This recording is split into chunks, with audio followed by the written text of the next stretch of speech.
자, 오늘은 지난주에 이어서 요한계시록 말씀을 계속해서 살펴보겠습니다.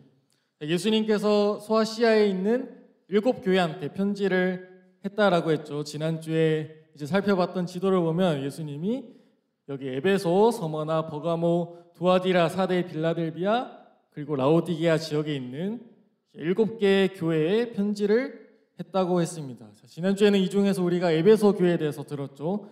에베소 교회는 교회에 대한 열심은 있었지만 하나님에 대한 첫사랑이 식었던, 첫사랑을 잃어버렸던 교회였습니다. 그래서 하나님은 에베소 교회를 책망하면서 어디서 떨어졌는지를 생각하고 회개하고 처음 사랑을, 처음 행위를 가지라라고 말씀을 하셨죠. 기억이 나나요? 나니가스키? 기억이 난다고? 오케이. 자, 오늘 우리가 살펴볼 교회는 이 7교회 중 마지막 교회인 라오디게아 교회입니다. 라오디게아.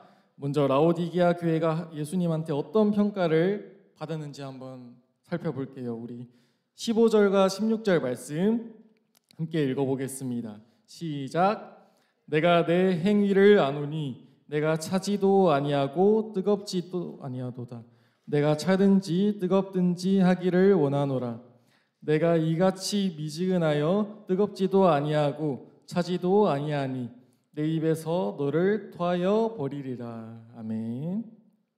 예수님께서 라오디게아 교회한테 편지를 하시는데 뭐라고 하시냐면 너는 차갑지도 않고 뜨겁지도 않고 미지근하다. 둘 중에 하나만 해라. 차갑든지 뜨겁든지 둘 중에 하나만 하라 라고 말씀을 하세요. 자, 근데 이 말씀을 듣고 우리가 오해를 할 수가 있습니다. 자, 뜨겁다는 거는 왠지 좋은 의미 같이 들리죠. 예수님을 믿는데 뜨겁다는 거는 뭐 열심을 내어서 예수님을 진짜 사랑하고 예수님을 잘 섬긴다라는 그런 의미로 들립니다. 그런데 차갑다라는 거는 왠지 부정적으로 들리죠. 예수님을 믿는데 차갑다. 뭔가 별로 관심이 없고 예수님을 별로 사랑하지 않는 것처럼 들립니다. 자, 그러면 예수님께서 라오디게아 교회한테 야, 너희 차갑든지 뜨겁든지 뭐 둘 중에 하나만 해라 라고 하신 거는 예수님을 잘 믿을 거면 잘 믿고 아니면 아예 믿지 마라 이렇게 말씀하신 뜻인가 생각을 해보면 그런 뜻이 아니에요. 자, 예수님의 이 말씀을 이해하려면 그 당시 라오디게아 지역의 특징을 알아봐야 됩니다. 자, 여러분 요즘에야 우리가 뭐 물을 마시고 싶으면 여기 앞에 정수기도 있고 편의점이나 마트에 가서 생수를 사 먹을 수 있지만 옛날 시대만 해도 그런 게 없었죠. 물을 마시려면 그 동네에서 우물을 기르거나 샘물에서 물을 떠다 먹어야 됐습니다. 그런데 이 라오디게아 지역에는 자체적으로 물을 공급할 수 있는 방법이 없었어요. 자체적으로 물이 잘 안 나왔습니다. 그래서 어떻게 해야 됐었냐 하면 그 주변에 있는 도시들과 이제 수로를 연결해서 물을 공급받아야 됐어요. 자, 지도를 한번 볼게요. 자, 여기에 라오디게아 교회가 있고 옆에 보면은 골로새랑 히에라볼리라는 도시가 있습니다. 자, 여기에서 골로새는 깨끗하고 시원하고 맑은 그런 차가운 샘물이 나오는 도시였어요. 자, 이 골로새의 차가운 물은 사람들의 갈증을 해소시켜주는 아주 좋은 물이었습니다. 그리고 바로 자, 위에 있는 히에라볼리 지역에는 뭐가 유명했냐 하면 뜨거운 온천수가 유명했습니다. 뜨거운 온천수. 이 온천수는 사람들의 피로를 회복시켜주고 치유 효과도 있었다라고 해요. 그런데 이 라오디게아가 바로 이 히에라볼리 지역에서 이제 상수도를 연결해서 물을 공급을 받았다라고 합니다. 문제는 이 먼 거리에서 물을 공급받으니까 그 히에라볼리에서 있던 뜨거운 물이 자, 라오디게아로 오면 어떻게 될까요? 뜨거운 물이 식죠. 미지근해졌던 거예요. 그래서 이 물을 온천수로는 도저히 쓸 수가 없었어요. 자, 그렇다고 이 물을 마시자니까 그 온천수 안에 석회질이 섞여 있어서 이거를 마시면은 막 구토가 나고 장난이 아닌 거예요. 자, 16절 말씀을 다시 한번 보세요. 16절에 보면 이렇게 나오죠. 내가 이같이 미지근하여 뜨겁지도 아니하고 차지도 아니하니 내 입에서 너를 토하여 버리리라 라고 하고 있습니다. 이 골로새의 시원한 물과 히에라볼리의 뜨거운 온천수는 사람들에게 유익을 주는 아주 좋은 물이었습니다. 그런데 라오디게아 지역에서 나오는 그 미지근한 물은 사람들에게 구토가 나오게 하는 그런 아주 안 좋은 물이었어요. 예수님은 지금 그 라오디게아 교회를 보면서 너희가 바로 이 물과 같다라고 말을 하고 있습니다. 하나님을 기쁘시게 하지는 못하고 오히려 하나님이 구역질 날 정도로, 하나님이 토를 할 정도로 아주 상태가 안 좋았던 교회가 바로 이 라오디게아 교회였습니다. 자, 그러면 도대체 라오디게아 교회가 뭘 그렇게 잘못을 했냐? 자, 17절 말씀을 함께 읽어보겠습니다. 시작. 내가 말하기를 나는 부자라 부유하여 부족한 것이 없다 하나 내 곤고한 것과 가련한 것과 가난한 것과 눈먼 것과 벌거벗은 것을 알지 못하는도다. 아멘. 라오디게아 교회는 당시에 아주 부자 동네, 잘 사는 도시로 유명했어요. 부를 많이 축적했습니다. 그런데 소아시아 지역에 있는 다른 7교회들을 보면 그렇게 너희 부자다라고 예수님이 말했던 교회가 없어요. 다 보면은 예수님이 가난하다라고 했어요. 자, 왜냐하면은 당시 로마 사람들이 우상 숭배를 했는데 그게 다 이제 사회적으로 다 우상 숭배와 사회가 아주 긴밀하게 연결이 되어 있었습니다. 그런데 그리스도인들은 우상 숭배를 하지 않았죠. 그러니까 사회에서 자연스럽게 소외되었고 진짜 예수님은 잘 믿는 그리스도인이라면 가난하게 살아갈 수밖에 없었던 시대가 바로 이때 당시의 시대였어요. 그런데 17절에 보면 라오디게아 교회는 스스로를 보면서 뭐라고 하냐면 나는 부자다. 나는 부유해서 부족한 것이 없다라고 말하고 있습니다.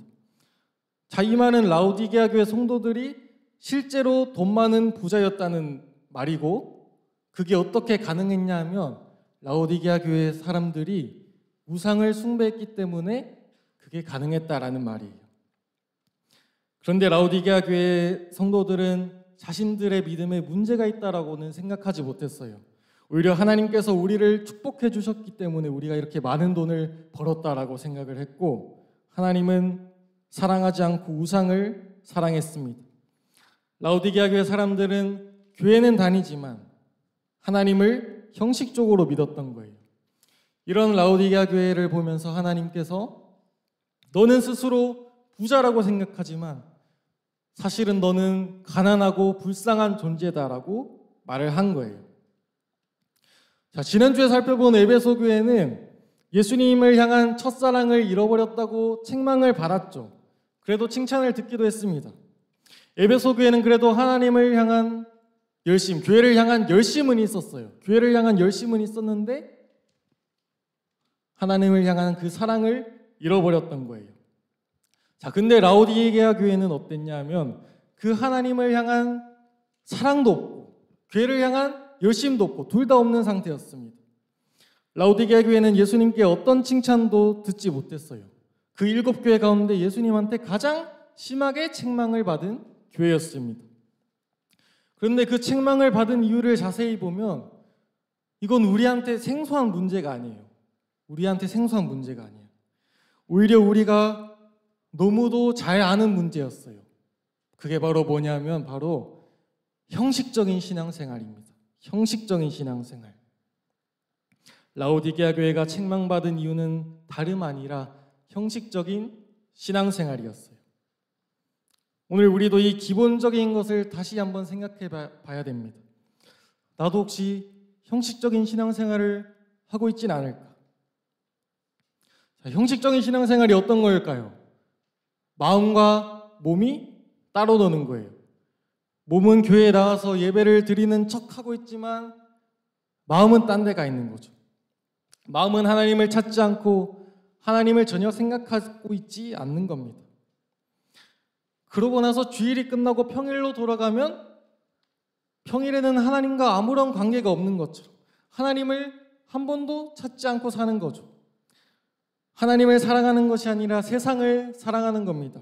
라오디게아 교회 스스로 나는 부자야, 나는 부족한 게 없어 라고 말한 것처럼 내 인생에 예수님 없이도 잘 살 수 있어. 예수님 없어도 나는 부족한 게 없어라고 생각하면서 교회는 다니는 그런 신앙이 바로 형식적인 신앙생활입니다.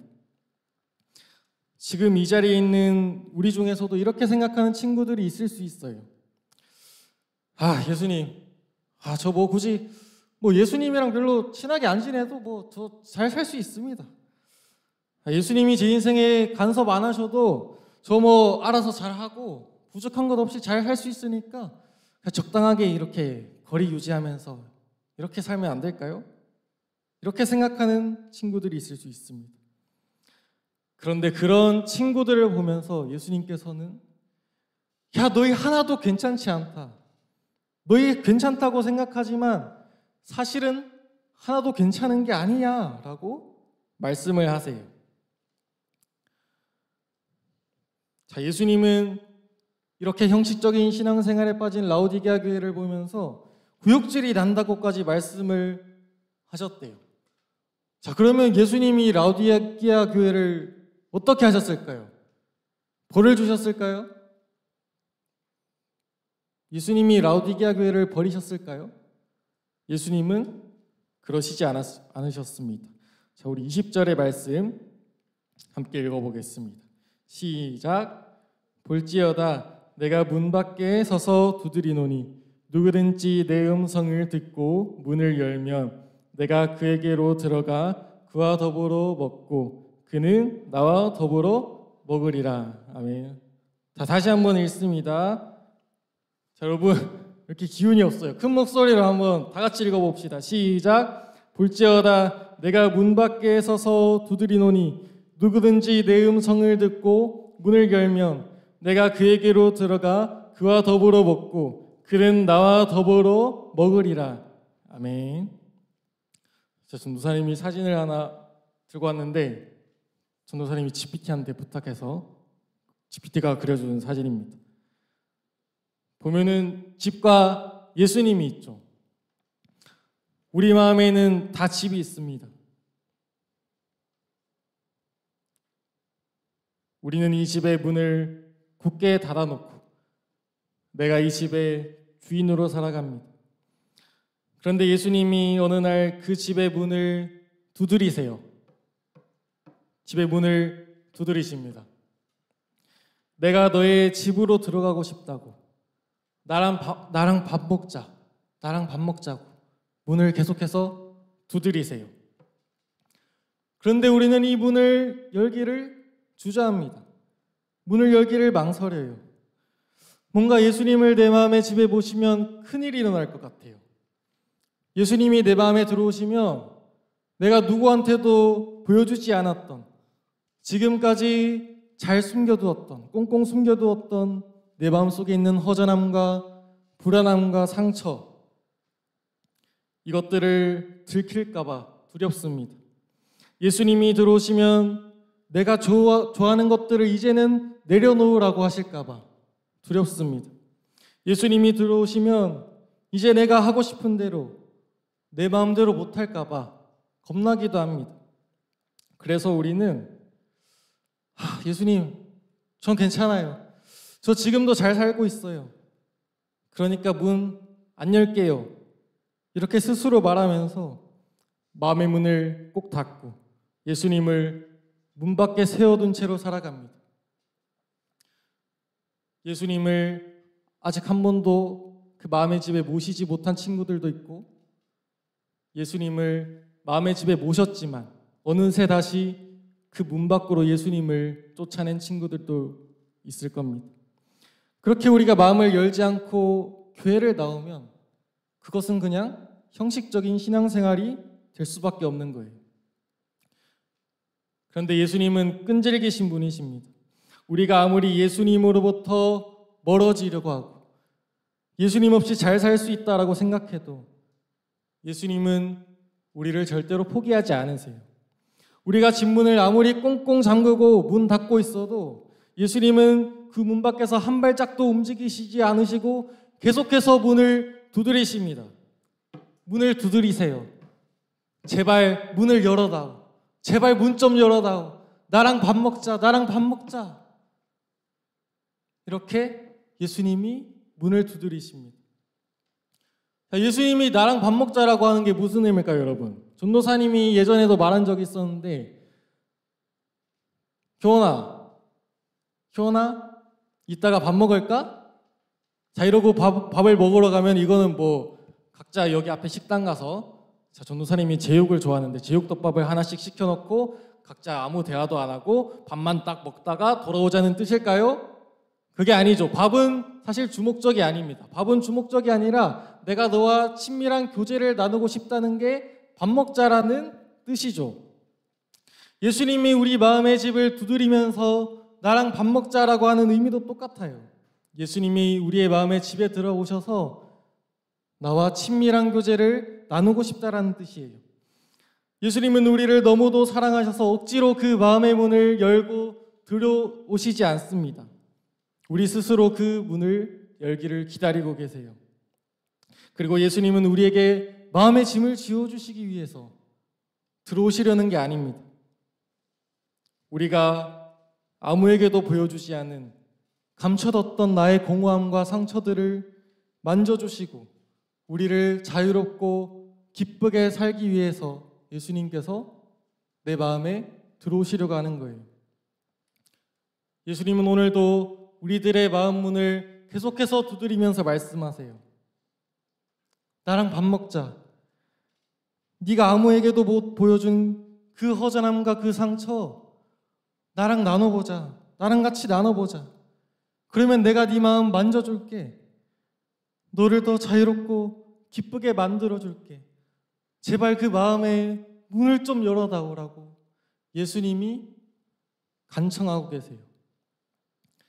사랑하는 중등부 친구들, 예수님이 우리의 마음의 문 앞에서 문을 두드리고 계십니다. 그 예수님께 우리의 마음의 문을 엽시다. 이제는 그 형식적인 신앙생활 끝내버립시다. 예수님 믿을 거면 제대로 한번 믿어봅시다. 그 문을 연 거를 절대로 후회하지 않을 거예요. 영원히 후회하지 않을 겁니다. 그렇게 예수님을 내 마음의 집에 모시고 예수님을 내 인생의 주인으로 모시고 살아가는 우리 중등부 친구들 되기를 간절히 바랍니다. 우리 함께 찬양하고 기도하겠습니다.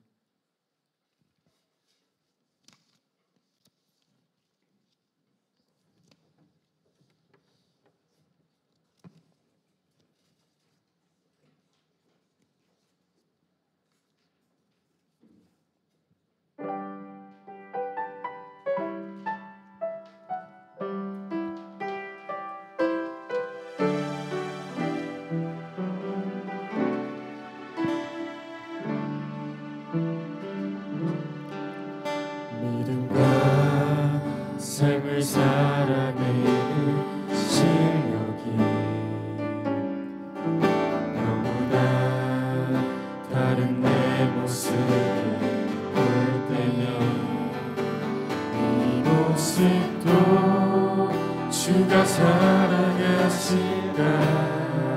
자신 없는 내 모습 그저 주님 앞에 나 같은 자도 사랑하여 주시고 나 같은